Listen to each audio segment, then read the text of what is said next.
Welcome back. It is exactly 12:35. We're into our final interview of the morning, and here's hoping that we don't have any internet problems. We have a dynamic young lady, Cynthia Khumalo, that's going to talk to us about grief. She's a counsellor and board member of the Thousand Women Trust, and we're going to ask her to tell us a little bit about a Thousand Women Trust. And then we're going to be talking about understanding the different stages of grief, how we can navigate our way through it after we've been through a very, very traumatic incident, or even possibly when someone dear to us passes away. Cynthia Khumalo, a very good morning to you. You rather good afternoon. You are with 1,000 Women Voices. You are also a GBV life coach. So tell us a little bit about the 1,000 Women Voices. Good day to the listeners. As my name is Cynthia Khumalo, as it has been mentioned. I'm from 1,000 Women Trust, 1,000 Women Voices.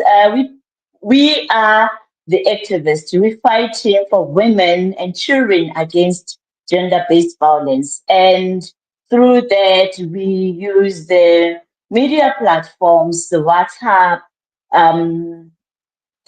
All these social medias that we have, Instagram, Facebook, LinkedIn, we are all there. So we are there in order to be the voice of the voiceless. We're raising awareness all over the country in order to fight for those who cannot fight for themselves, especially when we're talking about women and children, as we are also now in a way, or when we are in a way of it's a journey, or we are in a path as we are entering 16 days of activism, and yet we are now saying we want men also to be part of the initiative in order to end GBV. So 1,000 women, we are fighting for women and children against gender-based violence. And just like today, it's been yes, ma'am. Carry on. I'll pose my question in a minute. All right. Just like today, you the main topic that you have given us, it's about grief. We are also grieving. We have GBV victims, whom today we are saying that we're calling them, they are deceased.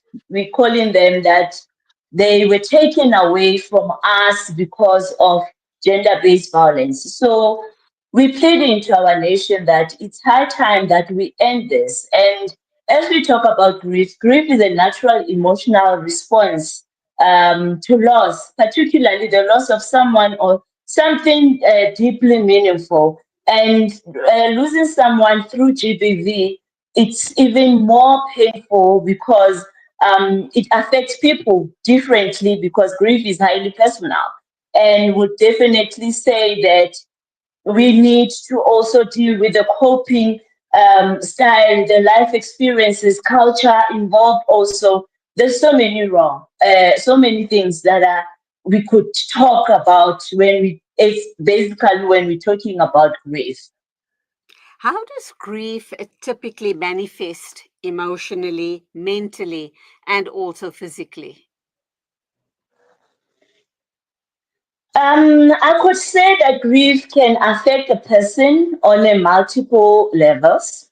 Emotionally, sadness, anger, when we talk about guilt, loneliness, and in some cases of prolonged illnesses, and mentally, we could say people would have difficulty in concentrating, confusion, um, preoccupation with memories. It's something that can be there um, forever and ever, if it's not dealt with. If there's never been a counselor who would go with you through the journey of grieving, grief and loss. We would say, and even physically, that fatigue, headaches, appetite changes also.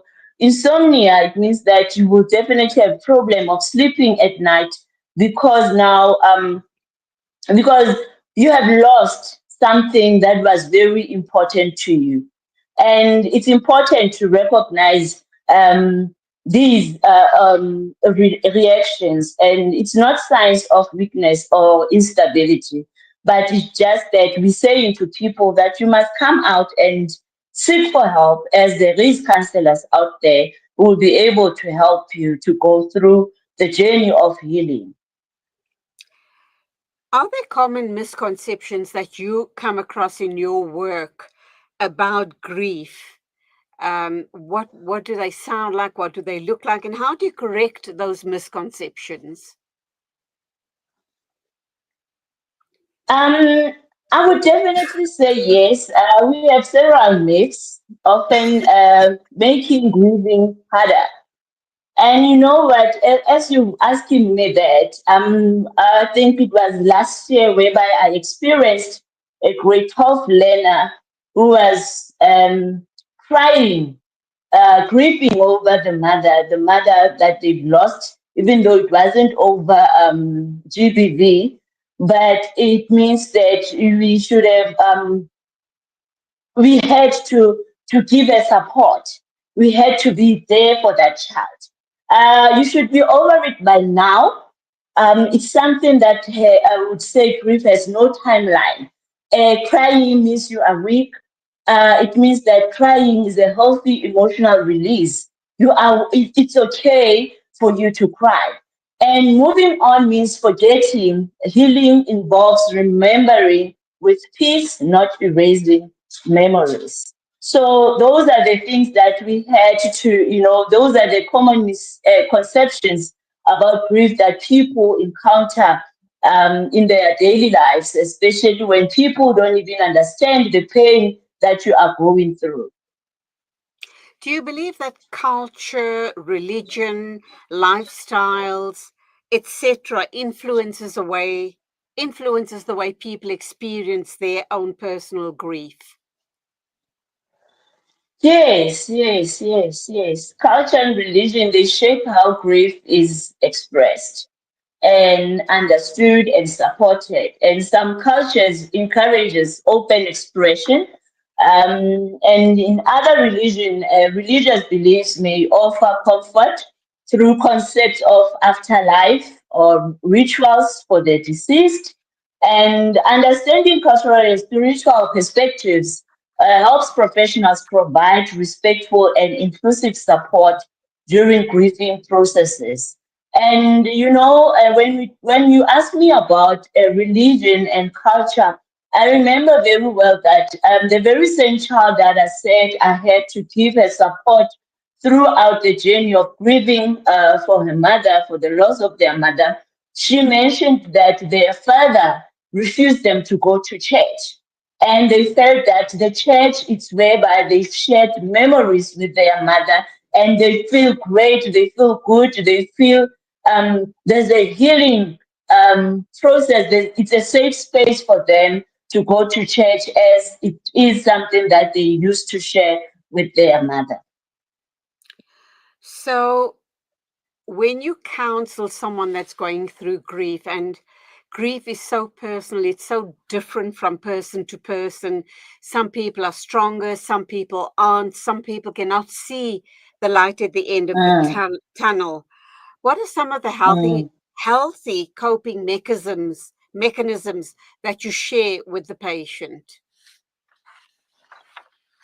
First of all, allowing emotions. Secondly, seek support. And thirdly, maintaining your normal routines.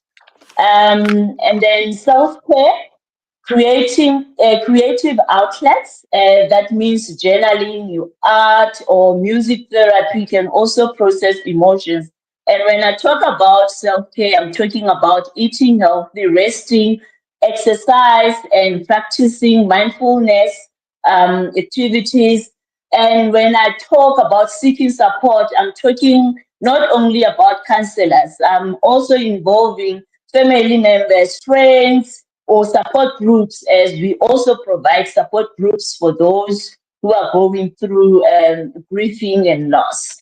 So we need to honor the memories, creating rituals or tributes to celebrate the lives, the loved ones in our lives. So those who have passed away. So it's very important that we allow our emotions, we give ourselves permission to feel without judgment. People shouldn't judge us. If I become emotional, because at times we have emotional triggers that will remind us of our loved ones. People shouldn't judge us for us being like that. They should give us a permission to be like that without being judged. So it's very important that those coping mechanisms that people who are going through grief, that they use them. It will definitely help a lot.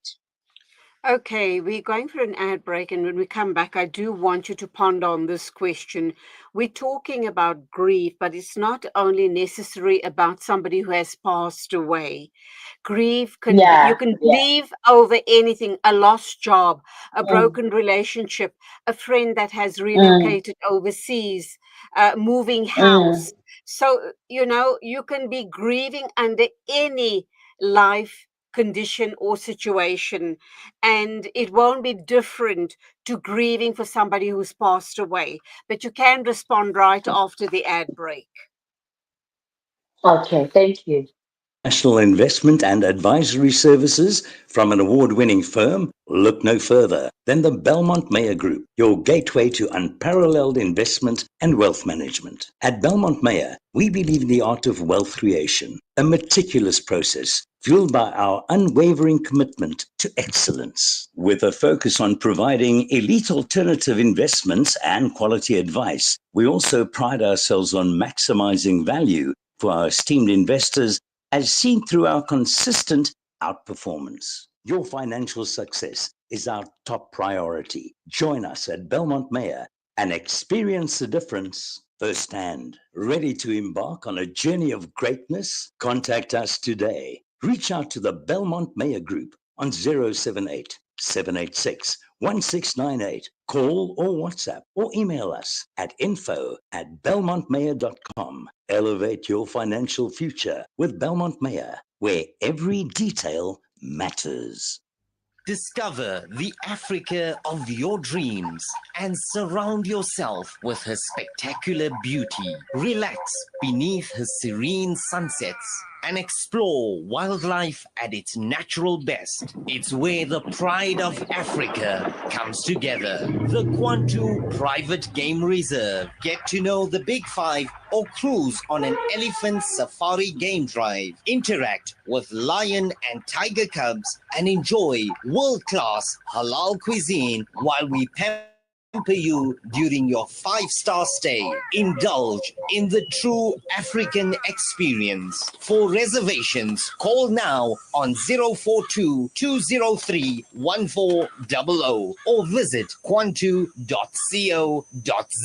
The Kwantu Private Game Reserve, the place of gathering. World-class financial services only at Sapphire Global, your financial partner. If you are looking for Islamic Sharia and ethical financial products, look no further. Sapphire Global offers a wide range of financial service offerings from short-term to life and investments. A full-service center with all financial requirements under one brand. Our highly skilled and experienced consultants are ready to help protect your financial future. Contact us on 041 001 0184 or visit our website on www.sapphireglobalfs.com. Sapphire Global is an authorized financial services provider. Make a conscious choice. Sip for change and support Palestine Drinks Africa. With every can, you help end the genocide and stand in solidarity with Palestine. Choose between our original or sugar-free options available in a case of 24. Every sip is a step towards justice. Every purchase a powerful message of unity and support for the Palestinian cause. Contact 082 888-1440 or 082-7739-556 today and be part of the change. Palestine Drinks Africa. Sip for change. Liberty for everyone. Rejuvenating media day by day. This is Salam Media.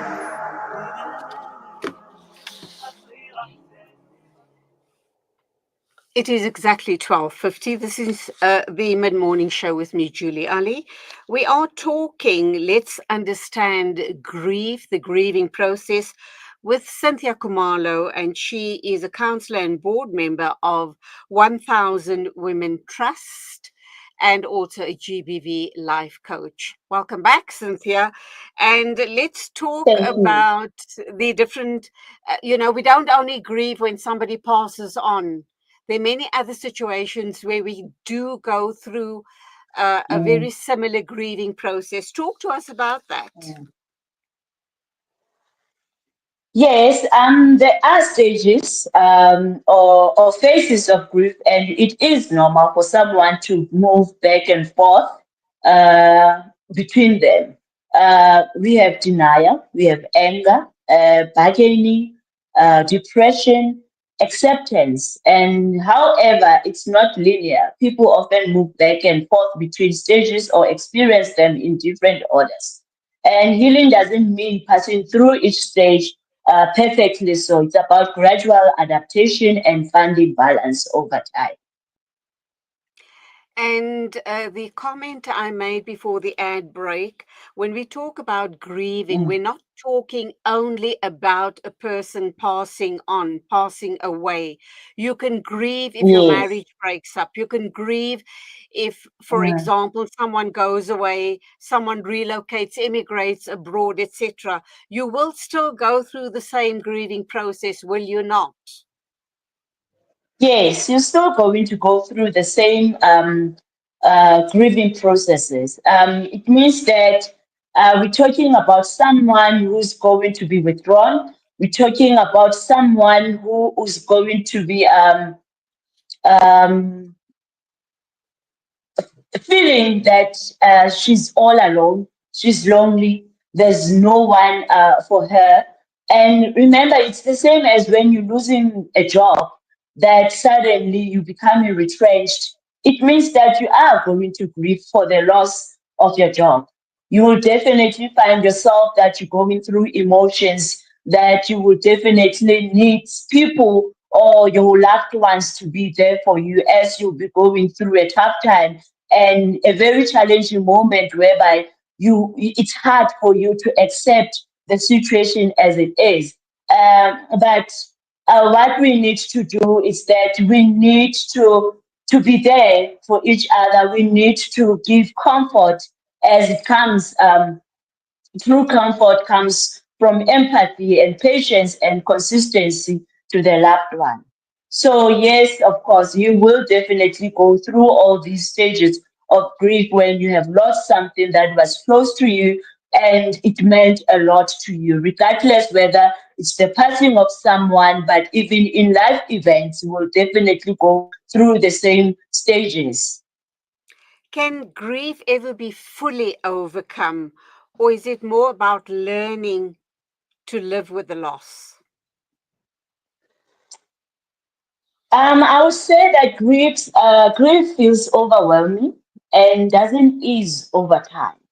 There is persistent hopelessness, depression, or suicidal thoughts, and the person feels detached from life or unable to function. And there will be definitely reliance on substance coping, grief counseling, or therapy offers a safe space to process pain and develop strategies for healing. So that's why I would definitely advise people who are going through grief that they go out there, they seek help, they seek support so that they'll be able to heal and be given the strategies for healing. So it's very important that when you're going through that, it's even when I was talking with one of the professionals that even us as professionals, there are times whereby you definitely find yourself that Now it has hit at home, and you need to seek professional help. It means that you need someone to talk to, you need support, you need someone who will understand the pain that you're going through so that you'll be able to help others in future. When family and friends try to support you, the words that are very commonly used is, it's going to be okay, there's a reason for why this happened, and Mm, you need to now let go and move on. Is that the right type of wording we ought to be using with someone who is grieving, no matter what the grieving, no matter what they're grieving? Are there any specific words that are more comforting, or is it better just not to say anything? Just give them a hug and sit next to them holding their hands, because I'm always afraid mm. one might just end up saying the wrong words. I would say that friends and family, they are the best supporters. They need to be present. Sometimes just sitting quietly helps more than words. Listen without judgment. Avoid cliches. Phrases like "they are in a better place" can feel dismissive at times. "Oh, it's gonna be okay." It sometimes triggers the emotions. We need to offer practical help like meals, errands, or childcare can ease daily burdens. We just need to check in regularly. When when you are grieving, you need true comfort. You need the loved ones just to be there for you. Nothing much, nothing less. At times, like I've saying that it would be nice for them just to be quiet, but just be there, present, but being quiet around you. Okay, and that's where we're going to leave it. Thank you indeed. But Mhm. just before I go, this one very important question. Do you find sometimes people are stuck in their grief and they can't move on? So 2 years or 5 years have passed and they're still there. What needs Mhm. to happen for them to begin to move on?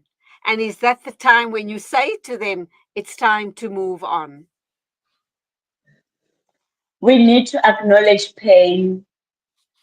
We need to reach out for help. We need to reconnect with life. And yes, forgive yourself for what you didn't do or what you did. It's very important that we somehow find ourselves having to reconnect with the outside world. Yes, it takes small steps. Healing happens one moment at a time. Remind them that moving forward doesn't mean forgetting. It means carrying love into a new chapter of life. So let us be there for the loved ones. And yes, I do um, agree that at times one will definitely feel stuck in their grief and their struggle and to move forward. But we need to acknowledge pain, avoiding it prolongs suffering. A counselors or support group can guide healing also. And we need to re-engage with hobbies or community or faith that will also do you well. So that's all that I could say to our listeners out there. Cynthia Khumalo, it's been an absolute pleasure talking with you. You are, of course, a counselor and board member at 1000 Women Trust, and you are also a GBV life coach. God bless you. Continue healing people. Lovely talking to you. Till the next time. I hope Thank there you will so be a much. next time. Go well and God Yeah. bless. Thank you so much. The same to you. Be blessed, my dear. Thank you. Thank you. It's almost Bye. 1 o'clock, time for me to wrap up. Thank you so much for your company. We do hope that you've enjoyed the interviews that we brought to you on the Mid Morning Show with me, Julie Ali. I'd like to bid you a wonderful, safe, and love filled week from me till Monday next week at 8 o'clock on News and Views. Take it easy and Khuda Hafiz.